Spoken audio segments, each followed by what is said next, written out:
కృపాసత్య సంపూర్ణమైనటువంటి దేవునికి స్తుతులు స్తోత్రాలు చెల్లిస్తూ పరిశుద్ధులైన మీకు అందరికీ నా హృదయపూర్వకమైన వందనాలు చెల్లిస్తూ ఉన్నాను.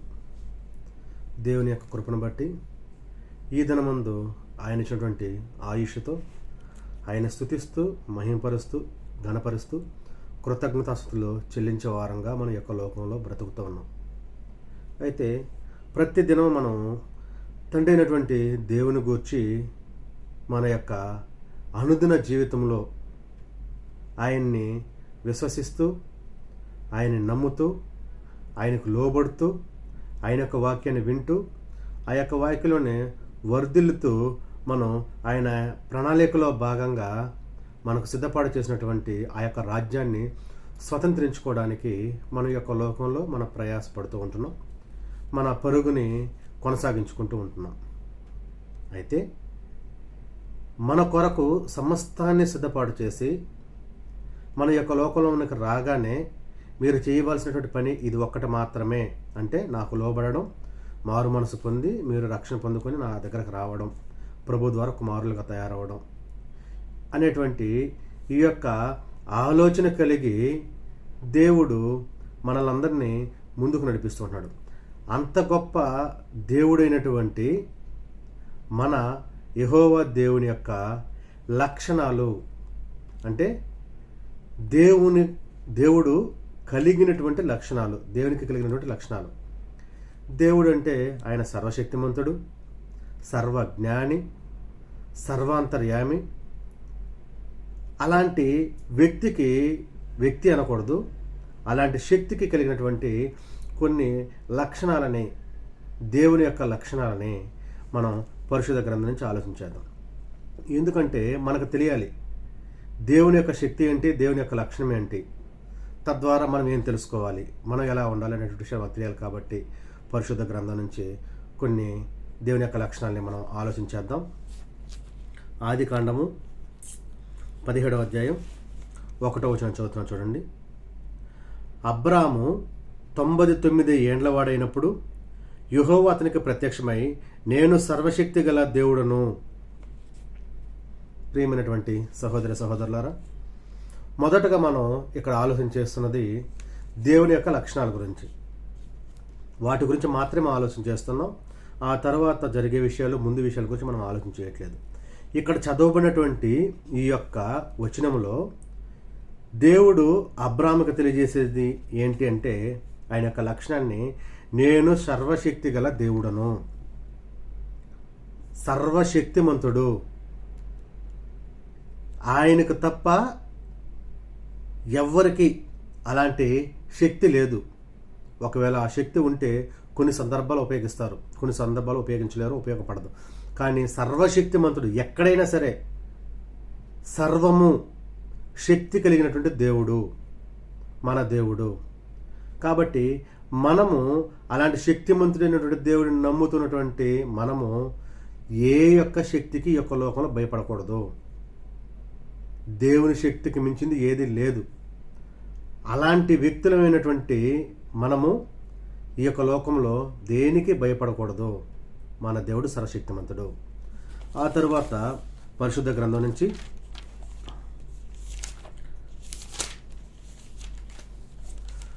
కీర్తనలోనికి వెళ్దాం.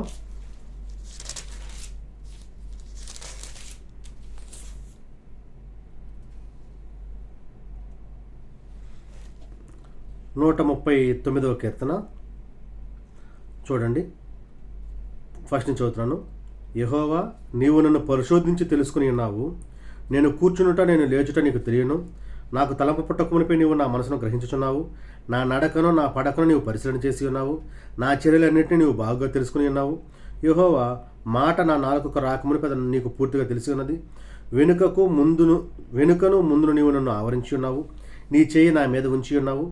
ఇటు తెలివి నాకు మించినది, అది అగోచరము, అది నాకు అందదు. ఇక్కడ మనం చదవబడినటువంటి ఈ యొక్క వచనాలన్నిటినీ చూస్తే ఆయన సర్వజ్ఞుడు అనేటువంటి విషయం మనకు అర్థమవుతుంది. సర్వజ్ఞుడు అంటే ఇక్కడ చూడండి, మనము ఏమి చెయ్యాలా, ఏమి చేయకూడదు, మన యొక్క అనుదిన జీవితంలో సమస్తము ఆయనకు తెలియకుండా ఏది జరగట్లేదు. సమస్తం ఆయనకు తెలుసు. మనల్ని పరిశోధించేది ఆయనే, మనం కూర్చుండేది లేచేది ఆయనకు తెలుసు. మన ఆలోచన మన యొక్క మనసులోకి రాకమునిపే ఆయనకు తెలుసు. మన పడకని నడకని ఆయన పరిశీలన చేస్తున్నాడు. మన చర్యలన్నింటినీ బాగా తెలుసుకొని ఉన్నాడు. మాట మన నాలుకకు రాక మునిపే అది దేవుడికి తెలిసి ఉంది. ఆయనకు తెలియకుండా ఏది లేదు. కాబట్టి ఆయన సర్వజ్ఞుడు. సర్వజ్ఞుడిగా ఉన్నటువంటి దేవుణ్ణి నమ్మినటువంటి మనము ఏమైనా దాచిపెట్టగలమా ఈ లోకంలో? ఆయన తెలియకుండా ఏమీ దాచిపెట్టలేం. కాబట్టి ఆయనకు మరుగైనది ఏది లేదు. కాబట్టి మనం ఏం చేయాలంటే, అంత శక్తిమంతుడికి మనం లోబడున్నాం కాబట్టి ఏమీ దాచుకోకుండా మనం ఈ యొక్క లోకంలో సమస్తము దేవుడు తెలియజేస్తూ మనం ముందుకు వెళ్ళాలి. ఇందులోనే తర్వాత నుంచి అంటే 139 ఇప్పుడు మనం చదివాం కదా. ఈ 139లో 7 నుంచి 12 వచనాలు చదివితే చూడండి. నీ ఆత్మ యొద్దను నేను ఎక్కడికి పోదును, నీ సన్నిధిలో నేను ఎక్కడికి పారిపోదును. నేను ఆకాశమునికి ఎక్కిన నువ్వు అక్కడనే ఉన్నావు, నేను పాతాళ మందు పండుకొని నువ్వు అక్కడనే ఉన్నావు. నేను వేకువ రెక్కలు కట్టుకుని సముద్ర దిగంతంలో నివసించినను, అక్కడను నీ చేయి నన్ను నడిపించును. నీ కుడి చేయి నన్ను పట్టుకును, అంధకారములను మరుగు చేయును. నాకు కలుగు వెలుగు రాత్రి వలె ఉండును అని నేను అనుకుని ఎడల చీకటి అయినను నీకు చీకటి కాకపోవును. రాత్రి పగటి వలె నీకు వెలుగుగా ఉండును. చీకటిను వెలుగును నీకు ఏకరీతిగా ఉన్నవి. ఇక్కడ చదవబడినటువంటి 7వ వచనం నుంచి 12వ వచనం వరకు, ఆ తరువాత ఇంకా మనం కిందకి చదువుకుంటూ వస్తే మనం ఎలా తయారయ్యాం, తల్లి గర్భంలో ఆయన మనల్ని నిర్మించాడు, ఇవన్నీ ఉంటాయి. వీటన్నిటిని బట్టి చూస్తే మనం ఆలోచించేసింది ఏంటంటే, ఆయన సర్వాంతర్యామి. ఒక దగ్గరే ఉన్నటువంటి శక్తిమంతుడు కాడు, ఒక దగ్గర ఉన్నటువంటి వ్యక్తి కాదు. ఆయన ఒక శక్తి, ఆయన దేవుడు. ఆయన యొక్క లక్షణము సర్వాంతర్యామి. ఎక్కడైనా ఉంటాడు. ఆకాశంలో ఉంటాడు, భూమి మీద ఉంటాడు, సముద్రంలో ఉంటాడు. నువ్వు ఎక్కడికి వెళ్ళినా నీతో పాటు ఉంటాడు. ప్రియమైనటువంటి సహోదరి సహోదరులారా, సర్వాంతర్యామి అయినటువంటి దేవుడిని పూజిస్తున్నటువంటి మనము ఎలా ఉండాలంటే, అన్ని చోట్ల ఒకే విధంగా ఉండాలి. మనం ఇంతకుముందు మాట్లాడుకున్నాం, ఆయన సర్వజ్ఞుడు కాబట్టి ఏమి దాచకుండా ఆయన ఎదుట మనం జీవించాలి. ఆయన సర్వాంతర్యామి కాబట్టి మనం ఏమి దాచాలన్నా దాచలేము. ఎందుకంటే ఎక్కడ ఏం చేసినా ఆయన తెలిసిపోద్ది. మనమైతే 4 గోడల మధ్య మనం ఏదైనా చేస్తే, తప్పు చేసినా ఒప్పు చేసినా ఎవరు చూడలేదు కదా అనుకుంటాం. కానీ ఆయన సర్వాంతర్యామి. నీ పడక నీ నడక తెలిసినటువంటి దేవుడు. నీ రూమ్ తెలియదా? నీ ఇల్లు తెలియదా? 4 గోడల మధ్య ఏం జరుగుతుందో తెలియదా? లేకపోతే ఎవరు లేనప్పుడు ఏం జరుగుతుందో తెలియదా? అందరిలో ఉన్నప్పుడు ఏం జరుగుతుందో తెలియదా? నీ హృదయ అంతరంగా ఎరిగినటువంటి దేవుడు నువ్వు చేసేటువంటి క్రియలను ఎరగలేదా? సమస్తం ఆయనకు ఎరుకే. కాబట్టి అన్ని చోట్ల అన్ని ప్రదేశాల్లో మనం ఒకే విధంగా దేవునికి లోబడి ఉండడానికి మనం ప్రయత్నం చేయాలి. మరొక వచనాన్ని మనం చదువుకుందాం.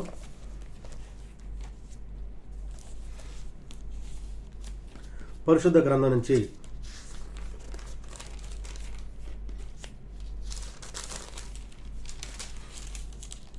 నిర్గమకాండం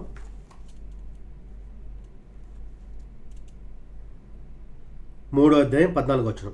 అందుకు దేవుడు, నేను ఉన్నవాడను అనువాడనై ఉన్నానని మోషేతో చెప్పెను. మరియు ఆయన ఉండునను వాడు మీ యొద్ద నన్ను పంపినని నీవు ఇశ్రాయేలుతో చెప్పవలెను. ఏమంటున్నాడు? నేను ఉన్నవాడను అనువాడను. ఇప్పుడు తరువాత మరొక సందర్భంలో, లేదా సంవత్సరాల క్రితం, లేదా సంవత్సరాల తర్వాత, యుగానికి ముందు, యుగం తర్వాత, సృష్టి ఆరంభం, సృష్టి అంతం అయినప్పుడు, ఎప్పుడైనా కానివ్వండి, ఆయన ఉన్నవాడు అనువాడు. అంటే ఆయన నిత్యుడు. ప్రియమైనటువంటి సహోదరి సహోదరులారా, మన దేవుడు నిత్యుడు. ఇప్పుడున్నాడు, తర్వాత ఉంటాడు, ఇక ముందు ఉన్నాడు. మన తల్లిదండ్రులు తాతల కాలంలో ఉన్నాడు, ఇప్పుడు మన కాలంలో ఉన్నాడు, ఆ తర్వాత మన పిల్లలు వారి పిల్లల కాలంలో ఉంటాడు, తీర్పు దినం వరకు కూడా ఆయన మన మధ్య ఉంటాడు. కాబట్టి నిత్యుడైనటువంటి దేవునికి మనం లోబడి ఉన్నాం కాబట్టి ఏ భయము లేకుండా ధైర్యంగా మనం ఈ యొక్క లోకంలో బ్రతుకుతూ ఆయనకు లోబడి జీవించాలి. ఇది కూడా దేవుని యొక్క లక్షణములలో ఒక లక్షణము. మరొక దేవుని యొక్క లక్షణాన్ని మనం ఆలోచించేద్దాం. క్రొత్త నిబంధనలో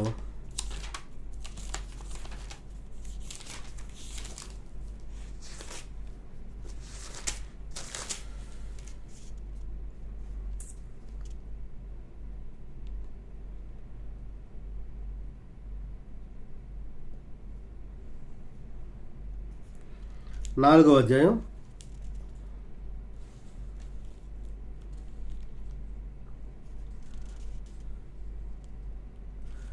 8వ వచనం నుంచి నేను చదువుతున్నాను చూడండి. 24వ వచనం నుంచి నేను చదువుతున్నాను.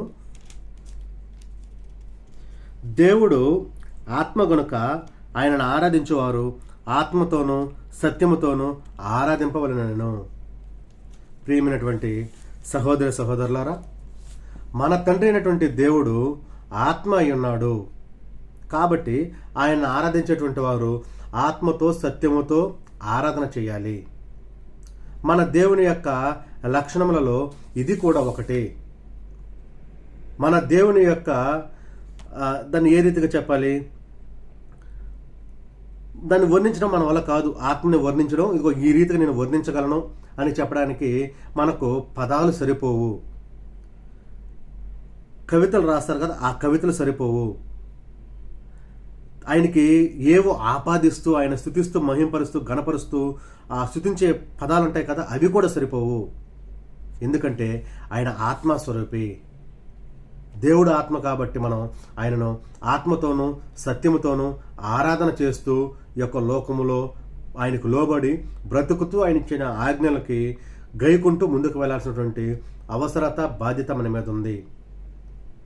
ఇప్పటి వరకు మనం దేవుని యొక్క లక్షణాలలో ఆయన సర్వశక్తిమంతుడని, సర్వజ్ఞుడని, సర్వాంతర్యామని, ఆయన నిత్యము ఉన్నటువంటి దేవుడని, ఆ తర్వాత ఆయన ఆత్మస్వరూపిని, ఈ యొక్క 5 లక్షణాలే మనం ఆలోచన చేసాం.